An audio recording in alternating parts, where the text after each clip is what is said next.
Great, thanks, Nico. So I'm Jeff Tumlin, and normally I would have abundant PowerPoint slides for you all, but my life has been completely turned upside down. As many of you know, very much against my better judgment, I took the job to run the SFMTA back in late December, and the SFMTA runs both the transit system as well as the streets for San Francisco. And a month later, there was the first COVID death and the first case in the United States. In mid-February, we knew that things were going to be bad, and the mayor of San Francisco issued her first emergency declaration on February 25th, a month and a half into my job. The shelter-in-place order came March 16th, and all hell broke loose at my agency. So since then, we have been completely having to reinvent everything, kind of almost, well, at least on a weekly basis, including dealing with the fact that a disproportionate share of our frontline workers are members of vulnerable populations. So back on April 3rd, which feels like about 18 months ago, we knew that the following Monday, so that was a Friday, and the following Monday, we were expecting about 40% of our frontline workforce to not be able to show up for work. That meant that we had to call our entire transit team in on Saturday morning, and we completely rebuilt the entire transit system in one weekend, implemented that on April 7th. And we did that around the theme of radical resiliency. We had already completely shut down the cable car system and the light rail vehicles, or the historic streetcars, because those vehicles did not allow us to protect the health of our operators, which was our first priority. But we knew then that we had to shut down the entire subway system and the whole rail system, because the only thing that we were certain about was the deep uncertainty of what was going to happen from one day to the next. And we knew that retreating to buses was going to give us the greatest flexibility for adapting to rapid change. And we, at the same time, knew that we couldn't just throw service out there randomly on all 76 of our lines. So we eliminated 3/4 of our transit routes, stripping the entire system down to the 13 most essential, highest ridership lines, and the lines that served critical institutions and our communities with the greatest need. And in all that, we were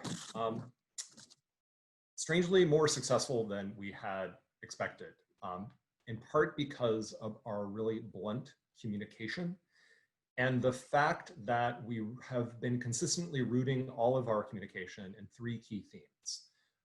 One, and that is first and foremost, is protecting the health of our workforce and protecting the health of the public.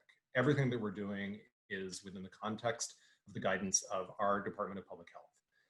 Now we're increasingly shifting to messages around economic recovery because, of course, the health disaster has resulted in an economic disaster. And the third key theme is around equity. Equity in so many ways because of the way that the health and economic disasters are exacerbating all of our pre-existing underlying inequities. We're also now having to confront our fears about the future.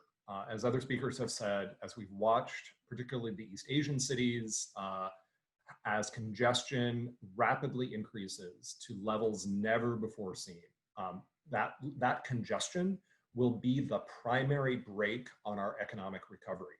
Our streets cannot move any more cars than they did pre-COVID.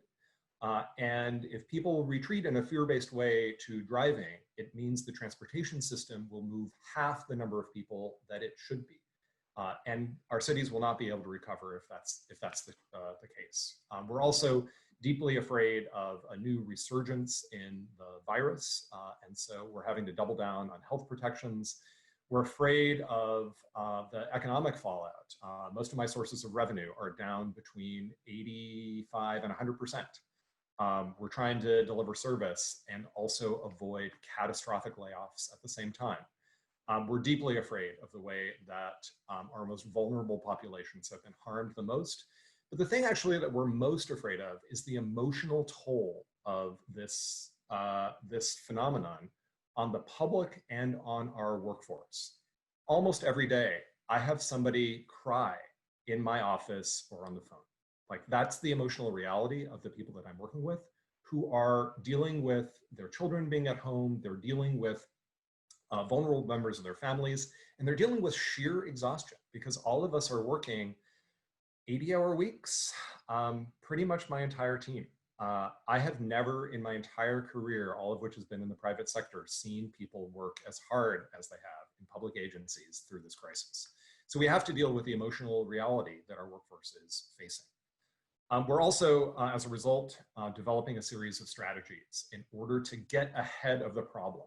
And all of our strategies we've developed in a timeline that is rooted in every single phase of the relaxation of shelter in place, of what happens to the economy as certain conditions are met with regard to the health science, so that we can get ahead of things before they actually happen. We know what we need to do weeks in advance of restaurants reopening to make sure that we have a plan for moving restaurants seating out onto the sidewalks and particularly the streets. We know what is necessary to bring the transit system back. In fact, what that requires is paying very careful attention, particularly to the East Asian democracies. Cities like Taipei and Seoul have been our primary sources of inspiration, as well as some of the European capitals who are finding that social distancing does not work on transit, and that cannot be our strategy. That instead, we need a risk reduction strategy that is rooted in mandatory facial coverings, mandatory public temperature checking, a lot of public education, and tailoring those approaches to our American culture, because what they're doing in Taipei ain't gonna work here in San Francisco, given our respect for government. We also know that there are a lot of people who are not gonna be comfortable on transit, and if they're getting into cars, the system doesn't work, so the alternative is walking, biking, and micromobility. We are working as rapidly as we can to reinvent all of our infrastructure in this 3-month period while we can, to create networks where most people can feel comfortable on a scooter or on a bike to get their essential trips done, and ideally to get all the way to work. And that this might become a permanent part of our city system. We're also finding that government can get shit done when it is given permission to do so and given a clear mandate. Holy cow, have we gotten work done? We've gotten 5 years worth of work done in 2 months. And a lot of that is because the emergency orders have suspended all of the completely counterproductive regulations that we have to face, regulations that are all constructed around making change impossible. Almost all of our government regulations are around protecting the status quo and the privileges of the establishment. The California Environmental Quality Act is a great example. Most of those are all suspended, and most of the work that we're doing is temporary, and so we can bypass all of these counterproductive regulations and demonstrate what government is capable of doing and what might happen if regulations were established around fostering the public good rather than merely stopping change. We also know that we need to have a massive strategy around communication, around educating the public and getting them to think more creatively. Obviously, we're having to rethink the curb as there's a huge increase in e-commerce and the need for pickup and drop-off, in supporting economic development and the creation of restaurant streets and other innovations. And we're also knowing that just like the restaurant industry, we in transportation face a kind of existential crisis. Like, while we can follow the health science around health outcomes, we have to recognize that there is such deep underlying fear in our culture right now. And fear is not done away with by health science. Fear is addressed through emotional support, through acknowledgement, and by emphasizing joy. How do we bring joy back to cities? How do we bring a sense of conviviality and a sense of safety and love and sharing, whether it's in a restaurant or a club or on public transit? We're also, of course, thinking about what's next. The economic fallout is going to be catastrophic.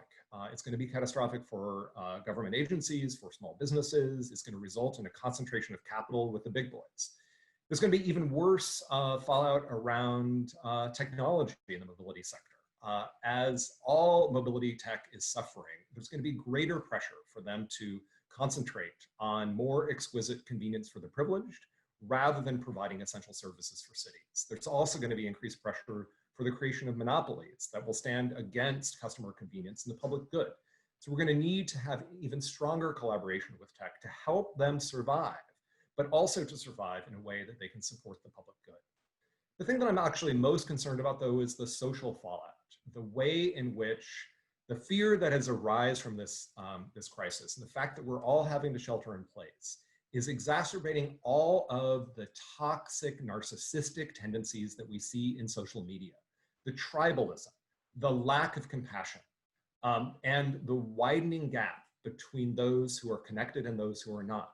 This social fallout is going to make it far more difficult for us to sustain the social contract and to bring resources back to government, as well as to make changes that support the public good as people focus in a fear-based way on their own needs and their own fears and the needs of their family.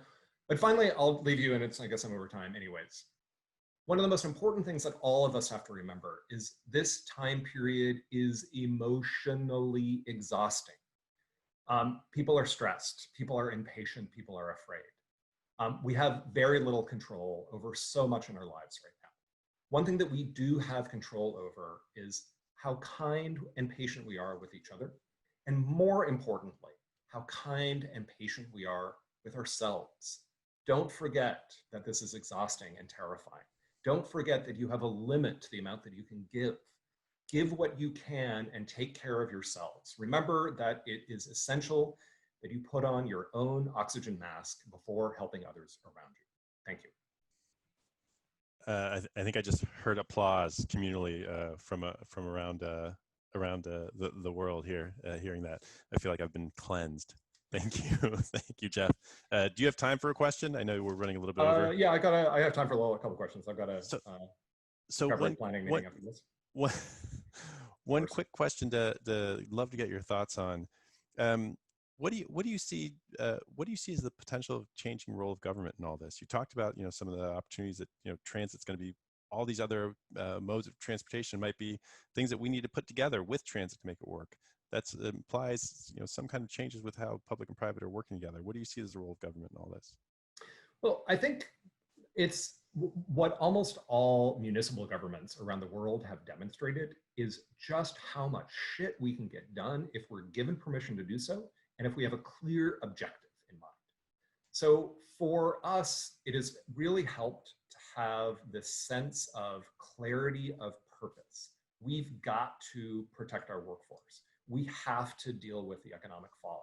We also have to prepare for economic recovery, and there's a capacity for risk taking, right? So we've just been experimenting. We've not been asking permission. We've been trying things and then getting feedback and then making correction. This clarity of purpose has also helped us in our relationship with the private sector as well. Where rather than regulating micromobility by restricting its numbers, instead we can ask, here's what we need from the private sector. Here's how we would measure success. How can you do this? Like, can we enter into a relationship and try something, rather than set up some 5-year program that is regulated around minimizing change? Instead, can we maximize measurable public good and keep track of the unintended negative consequences and manage those as we go along?